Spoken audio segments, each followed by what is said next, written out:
আপনাকে কিভাবে সাহায্য করতে পারি? আমি একটা এতিমখানার দায়িত্ব নিয়ে আসি, দেখাশোনা করি। একটা বিদেশি সংস্থা থেকে বাচ্চাদের জন্য 20 লক্ষ টাকা আসার কথা ছিল। শামসু সাহেব ছিল সেই টাকার বাহক। উনি আমার হাতে মাত্র 20,000 টাকা তুলে দিয়ে বললেন আর নাকি টাকা আসেনি। আপনি কোনো চিন্তা করবেন না চাচা, ওনাকে বাড়িতে পৌঁছায় দাও, ওনার এতিমখানার টাকা সময় মতো বাড়িতে পৌঁছায় যাবে। মালগুলি তো সাপ্লাই দিয়েছিস, বাকি মালগুলি সাপ্লাই দিতে হবে। কি রে ভাই, কার পারমিশন লয়ে তুই ভিতরে ঢুকলি? এখানে তোর কি কাজ? কাজটা খুব ছোট শামসু সাহেব, কিন্তু আপনার জন্য একটু কঠিন হইতে পারে। মানে তুই কি বলতে চাস? হ্যাপি হোমস অরফানেজ, বিদেশ থেকে বাচ্চাদের জন্য 20 লাখ টাকা আসছিল। অরফানেজের ম্যানেজারকে 20,000 টাকা দেওয়ার পর বাকি টাকা আপনার কাছেই রেখে দিলেন। তুই টাকা ফেরত নিতে এসেছিস? তুই কে? তোকে আমি কৈফিয়ত দিব কেন?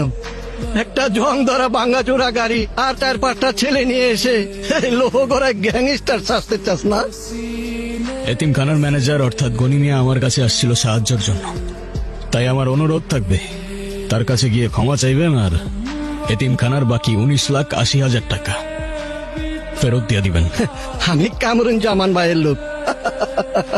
তুই ভয় পাচ্ছস না? আমি জানতাম তুই ভয় পাবি। তোকে আমি 1 টাকাও দেব না, যা পারিস করিস।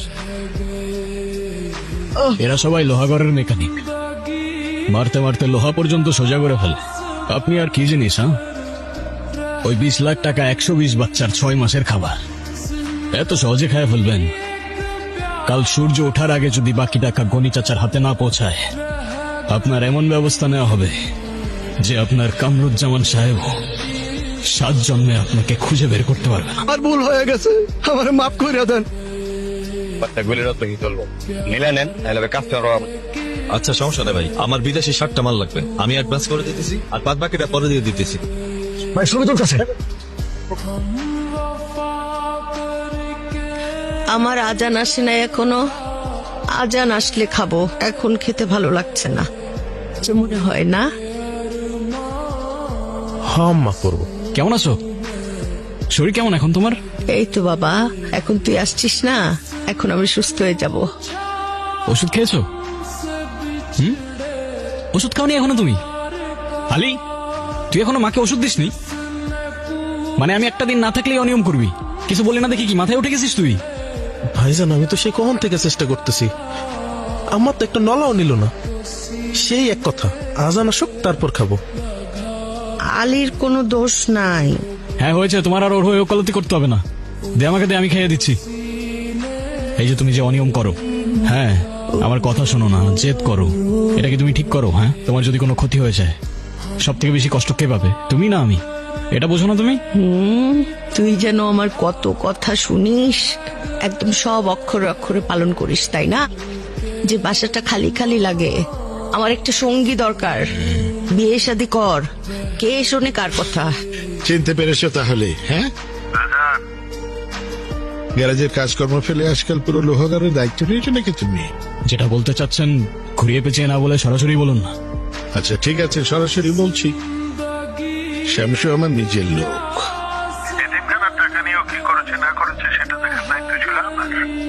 কিন্তু তুমি মাঝখান থেকে ঢুকে পড়ে আমার লোকের গায়ে হাত তুলেছ, তার মানে তুমি আমার গায়ে হাত দিয়েছ। মেকানিক হয়ে এই দুঃসাহস তুমি দেখালে কি করে? সাহস তো আর বাজারে কিনতে পাওয়া যায় না কামরুজ্জামান সাহেব, ওটা বুকের ভেতরে নিয়ে জন্মাতে হয়। এতিমের টাকা মেরে খেতে হয়, টাকা পয়সা দেন না নাকি? কি হয়েছে? কেউ না মা, কোনো ঝামেলা না তো বাবা? কিচ্ছু হয়নি মা, তুমি চিন্তা করো না। এগুলো নিয়ে যদি আমরা প্রপার একটা নিউজ করতে পারি, এসব ইনফরমেশন নিয়ে, আই থিঙ্ক আমাদের জন্য অনেক লাভবান হবে। দেখেন স্যার, পুরো অরিজিনাল স্যার। স্যার এটা দেখেন। সায়রা, জি। তুমি আগে আমাকে এটা বলো, আমি তোমাকে কল করেছি, এই শহরটা কি নেটওয়ার্কের বাইরে চলে গেছে নাকি তুমি নিজেকে ব্রিটিশ রাজকুমারী ভাবা শুরু করেছো? তুমি বসের কল রিসিভ করতে পারো নাই? স্যার আপনি জাস্ট আমাকে একবারই কল করেছেন, আর এমন সময় কল করেছেন তখন আমার লাইফ রিস্কে ছিল স্যার। একটুর জন্য আমি বেঁচে গিয়েছি। ওফ সায়রা, রিস্ক সবাই নাই। বাজারে যে রিক্সাওয়ালা জামের মধ্যে ঢুকে পড়ে সেও রিস্ক নেই ঢুকে। তুমি রিস্ক নিয়ে আমার জন্য কি করলে? তুমি আমাকে কি দিয়েছো? কয়েকটা ধুলোমাখা পিস্তলের ছবি আর জাস্ট কয়েকটা অপরিচিত চেহারা। স্যার আপনি এটাকে জাস্ট বলছেন? স্যার লোহাগড়ের বাজারে নির্বাচনী সভাকে ঘিরে দেশে বিদেশে অস্ত্র ঢুকছে স্যার। ওফ সায়রা, এসব দেশি বিদেশি অস্ত্র দিয়ে আমি কি মুড়িঘণ্ট বানিয়ে খাবো? এসব অপরিচিত ছেলেকে কে চিনে? ওদের কোনো ফেস ভ্যালু আছে? স্যার অপরাধী তো অপরাধী। সায়রা, তুমি যে কোন যুগে আছো? এখনকার সময়ে ফিল্ম স্টারদের চেয়ে বড় গ্যাংস্টারদের ফ্যান ফলোয়িং অনেক বেশি। অথবা তুমি যদি আমাকে লোহাগড়ার ওই ছেলেটা আজান, ওর কোনো ছবি নিয়ে আসতে পারতে, তাহলে আমার টিভিতে আগুন ধরে যেত। আর তুমি কি আনলে? কয়েকটা পোলাপাইনের খেলনা বন্দুকের ছবি। লিডার আপনার সাথে জরুরি বিষয় নিয়ে কথা বলবে, আশা করি সময় মতো পৌঁছে যাবেন। চা না কফি? নাথিং। তো বলুন আমাকে কেন ডেকেছেন? আপনি তো এই শহরে ক্রাইম এবং ক্রিমিনাল খুঁজে বেড়াচ্ছেন, তাই না? আপনার এই যে ইনভেস্টিগেটিভ জার্নালিজম, এই সাহসকে আমি স্যালুট করি। কিন্তু এইসব ছোটখাটো চোর ছেচোর ধরে কি বড় খবর পাওয়া যাবে? কামরুজ্জামান সাহেব, আমি সত্যের পথে কাজ করি। সেটা বড় হোক কিংবা ছোট, সেটা প্রকাশ করাই আমার কাজ। কিন্তু আপনি আমাকে বলুন, এই ছবির লোকটাকে? ওর নাম আজান, নামে মেকানিক, কিন্তু এই মেকানিক নামের আড়ালে ওই এই শহরের সবচেয়ে বড় মাফিয়া। লোহাগড় আয়রন ওয়ার্কশপ নামে ওর একটা ওয়ার্কশপ আছে। এই ওয়ার্কশপ নামের আড়ালে ও সবকিছু করে। সবাই সবকিছু জানে, কিন্তু কেউ কিছু বলে না। আচ্ছা, আপনার যা সাহায্য লাগে আমি করব। টাকা পয়সা, ইনফরমেশন, সিকিউরিটি সবকিছু আমার লোকজন আপনাকে পৌঁছে দেবে। আপনি শুধু প্রমাণ বের করুন আর ওর মুখোশটা খুলে দিন। স্যার আমি কারো পক্ষ হয়ে কাজ করি না। তবে আপনার অভিযোগ যদি সত্যি হয়, তাহলে আপনাকে কথা দিচ্ছি, এই লোহাগড়ের মানুষ এই মাফিয়ার আসল চেহারা দেখবে। কথা দিচ্ছি।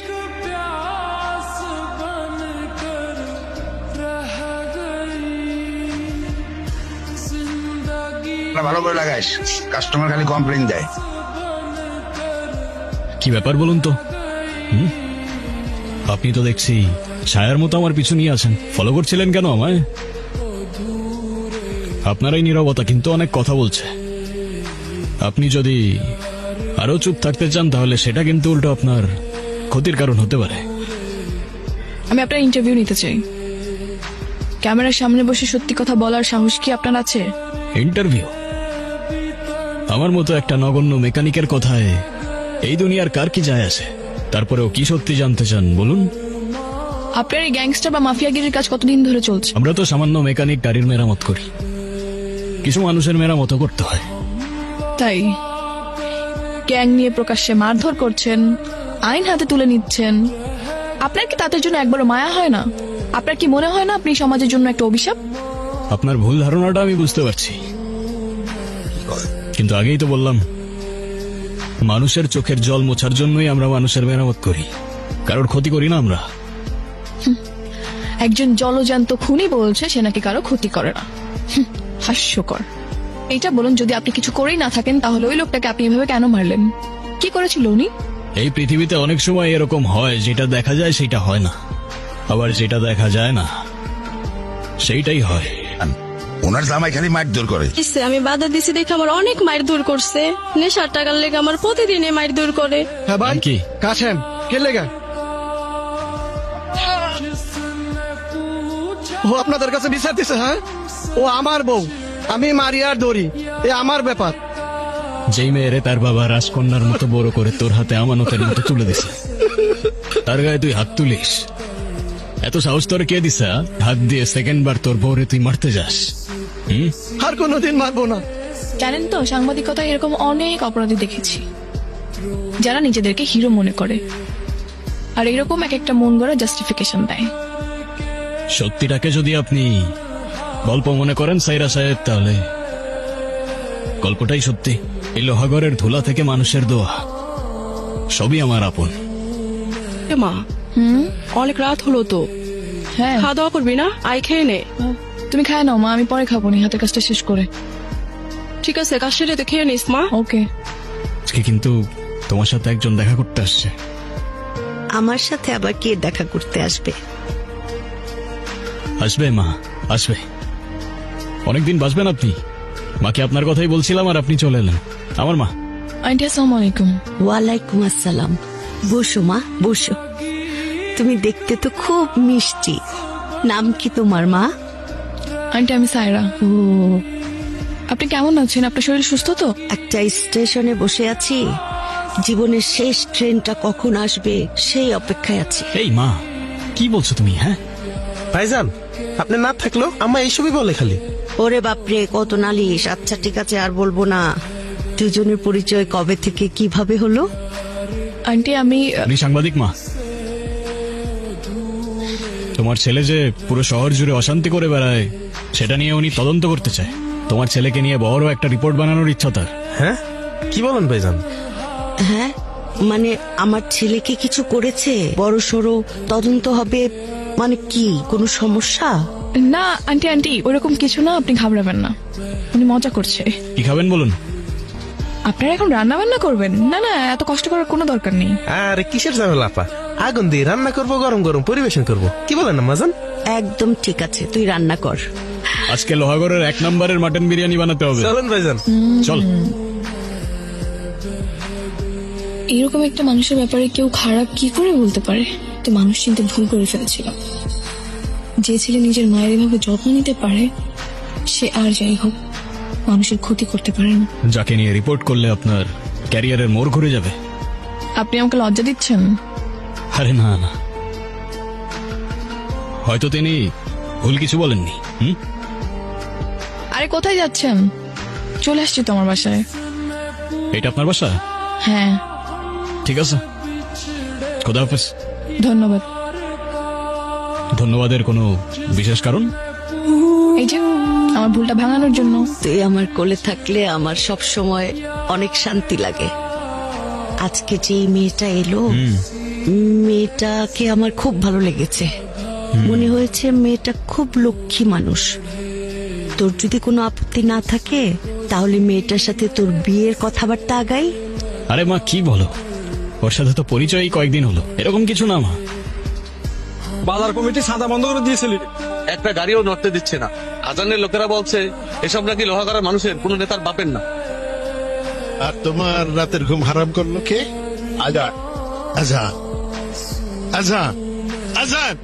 আরে আরে, লোহাগড়ের মানুষকে একটা নামই মুখস্থ করে রেখেছে, আজান, আজান, আজান। তো জানি না এ কামরুজ্জামান কাউকে জমি দেয় না।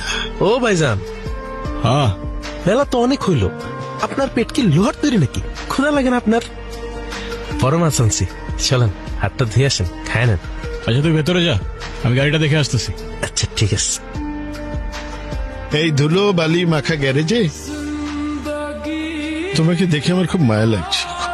হ্যাঁ, তোমার জায়গা তো এটা না, তোমার জায়গা অনেক অনেক উপরে। এই ধুলোবালি মাখা গ্যারেজেই তো আমার রুজি। তা আমার গ্যারেজে পা রাখার কোনো বিশেষ কারণ? কারণ তো একটা আছে। তোমার জন্য আমি একটা চমৎকার প্রস্তাব নিয়ে এসেছি। তুমি আমার হাতটা ধরো। শুধু এই গ্যারেজ কেন, এই পুরো শহরটা তোমার হাতের তালুতে থাকবে। তা আপনার ক্ষমতা আর জনতা আপনার হাতেই রাখুন না। হ্যাঁ, হঠাৎ আমাকে দিতে আসলেন কেন? চাপ ফেলে কথা বলো। তুই জানিস তুই কার সামনে দাঁড়িয়ে কথা বলছিস? হ্যাঁ জানি জানি। এই লোহাগড়ের বাজারের সিন্ডিকেট, টলিতে গলিতে ড্রাগস আর গরিবের হাহাকার, এই সব কিছুর মূল কারিগরই তো আপনি। আপনাকে না চেনার কি আছে স্যার? আমি তোকে সম্মান দিতে এসেছিলাম, কিন্তু এখন বুঝলাম এই সম্মানের যোগ্য তুই না। আপনাকে তো আগেই বলেছিলাম, স্বার্থ ছাড়া আসবেন একদিন আমার গ্যারেজে, শুধু হাত না বুকও মেলাবো। কিন্তু বিনিময়ে যদি জুলুম করার সার্টিফিকেট চান, দুঃখিত।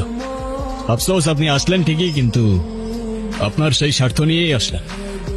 এই, একটা গ্যারেজের মেকানিক আমার চোখে চোখ রেখে কথা বলে, আমার চোখের দিকে তাকিয়ে এই কামরুজ্জামানকে নিতে কথা শোনায়, বলে আমি নাকি রাজনীতি ফেরি করি। স্যার ক্ষমা করবেন স্যার।